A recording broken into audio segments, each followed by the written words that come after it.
Hello everybody, how are you all doing? So today Germany is probably in the top 10 historic countries in the world. So they have a bunch of good history and a lot of bad history. But in the last 75 years, Germany has turned itself into a global economic powerhouse. People here are wonderful and welcoming. So it's a very nice place to visit. But at the same time, like every other country in the world, there are things that people generally do not like about living here. Some of these things are not so good topics, while the others are things that you should know before you are visiting Germany. So today I'm going to tell you about 5 things that I don't feel very good about living in Germany, and at the same time 2 additional things that people complain about but I don't generally mind. So let's get started.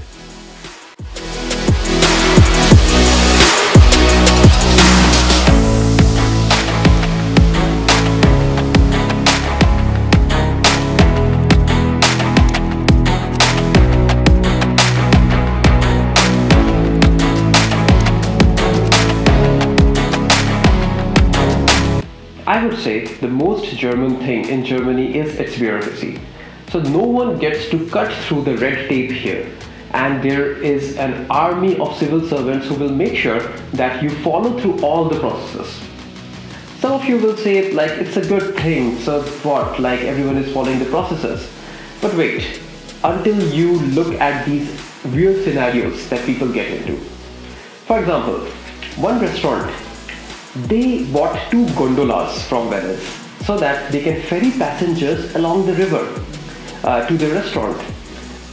It sounds all good until Office of Public Order decided that they need a license to operate the gondolas. So they asked for the license then. Another instance, restaurants in Bavaria need to pay a shade fees. So if the shade in front of the restaurant exceeds a certain limit above the pavement, then they need to pay the shade fees to the government. And that is not all. In 1983, a bureaucracy reduction master plan was created. And what was the result of it? Lots of paperwork, so more and more paperwork, so nothing came out of it. So we can safely say that bureaucracy is here to stay in Germany. The second point on my list is the winter. The winter here can get really cold. Germany is famous and notoriously famous for its cold, long and harsh winters. Not only cold, it can also get windy and rainy, especially because of the Atlantic Ocean and the wind masses, cold wind masses coming through Russia. It is true that not all of Germany is like this, but at the same time the winters can actually get pretty depressing here. Summers are generally pretty great, and for the few months that we have summer here, we generally forget about how harsh and cold the winters were. If it is snowing in Germany, then it becomes a really enjoyable experience, because with all the Christmas market, the Christmas decorations, the whole atmosphere becomes quite festive. But at the same time, it's also true that it does not always snow in the winters, and not all over Germany. If you are within the city, then there is a high possibility that the snow will melt and it will become a really horrible experience. Combining this with the very short hours of daylight that we get during winters, it becomes a really depressing place in winters to live in. So the next point on my list is the cash system. Everybody in Germany here loves cash. It can be the supermarket, the restaurants, the shopping markets, and any other store where you are going. If you are someone who likes to carry their plastic cards with them all the time, then you have to be really careful while visiting Germany. It is a high possibility that when you visit any stores or when you are trying to purchase something, you may be asked to get a cash, and then you have to find or go to a nearest ATM machine, which in itself can cause you a lot of fees. So if you are visiting Germany and you always like to carry cards, then make sure that you also have some cash with you, because it may be needed. There was an interesting research done on how much cash does Germans carry, and it was found that Germans carry more than 107 euros in cash at any time in their wallet. That's quite interesting. At the same time, even as recently as 2020, more than 20% of all the transactions were done in cash. That's quite a lot considering, or when we compare it with other industrial countries. At the same time, it is also true that not all transactions are done in cash. The bigger transaction where the amount is quite high, for example, if you are paying your home loan or you are paying the rent of your apartment, all of these are done directly through your bank account and it's never or hardly done in cash. Okay, so the next point is something that most of us will agree, that everything is closed on Sundays. It's including the shops, the supermarkets. Now, in Germany, everyone loves to have some free time on Sunday, and that includes also like you cannot make much noise on Sundays. Okay, you cannot do your vacuum or construction on Sundays. This is true for businesses as well as the residential places. So if you're planning to make a lot of noise on Sunday, then you may get some visit from some of your angry neighbors. At the same time, even on weekdays between 1 p.m. and 3 p.m. and 10 p.m. to 7 a.m., generally it's not a good idea to do any kind of thing that will make a lot of noise. This was made as a law in 1958 to make the Sundays as a non-working day. At the same time, the restaurants, the movie theaters, these are something that are open. But supermarkets, for example, or shopping centers, those are all closed.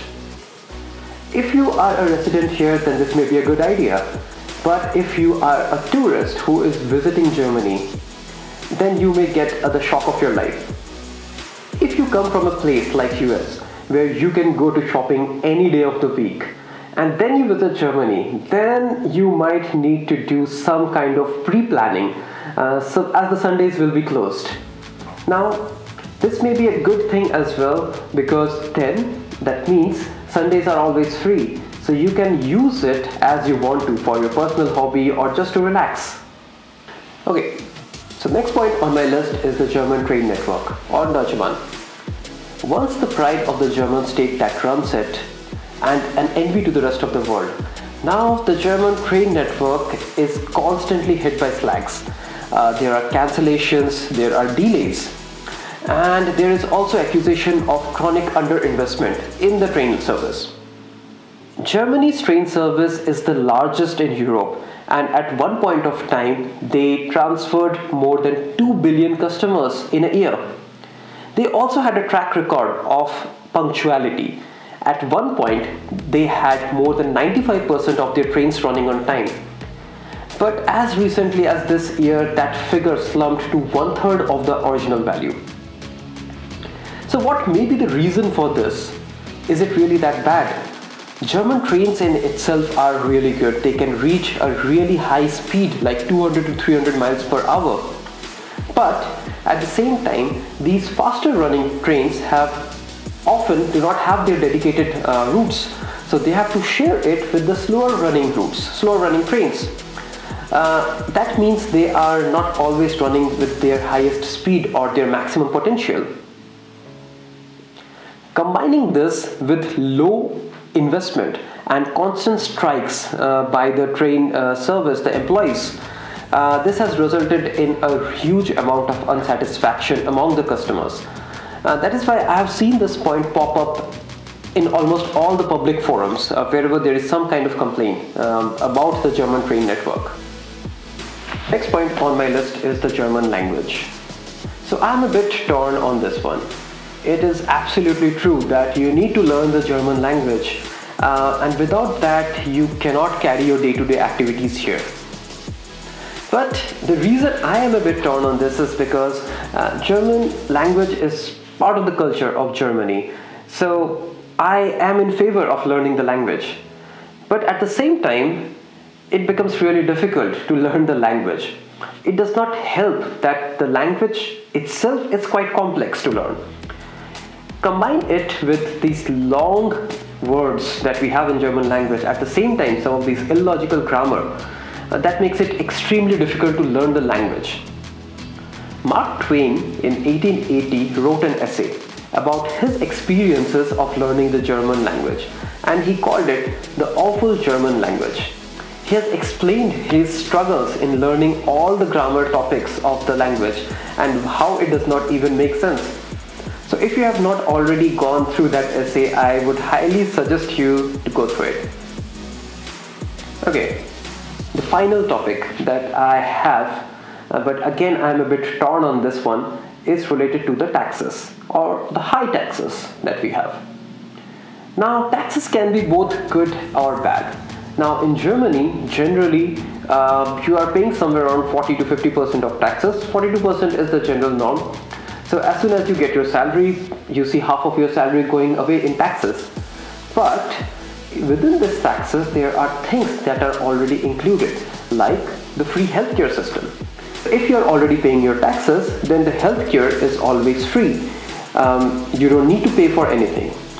If we consider it with other countries where the healthcare is not mandatory, then once you get your salary or income, then you need to purchase additional healthcare, and then indirectly you are paying for it. So it all depends on what you're getting in returns of the taxes. There are some weird taxes as well, like taxes on keeping dog. Most of the other European countries have let go of this tax a few decades ago, but Germany still has the taxes on keeping dogs. It depends on from different state to state, like how much tax you are going to pay for having a dog or keeping a dog, but it's still there. There are taxes on then renewable energy, even though Germany is energy surplus and provide these renewable energy sources to the neighboring countries, but still there are taxes. Finally, there are tax deductibles as well, which is the other side of the coin. So for example, if you are commuting to your office, then the transport cost that you are paying, you can deduct it from the final tax amount. At the same time, if you have kids, then you get paid from the government. It also helps in increasing the birth rate in the country, which is in a constant decline. So overall, we can say that the taxes can be good or bad. It's all up to us how we perceive it, and that's why I'm a bit torn in this. So guys, that concludes the video on some of the bad sides of living in Germany. If you have some additional points that you have experienced or that you know of, then let us know in the comments below. If you have not yet subscribed to the channel, then definitely do so and hit a like. And we will see you in the next video.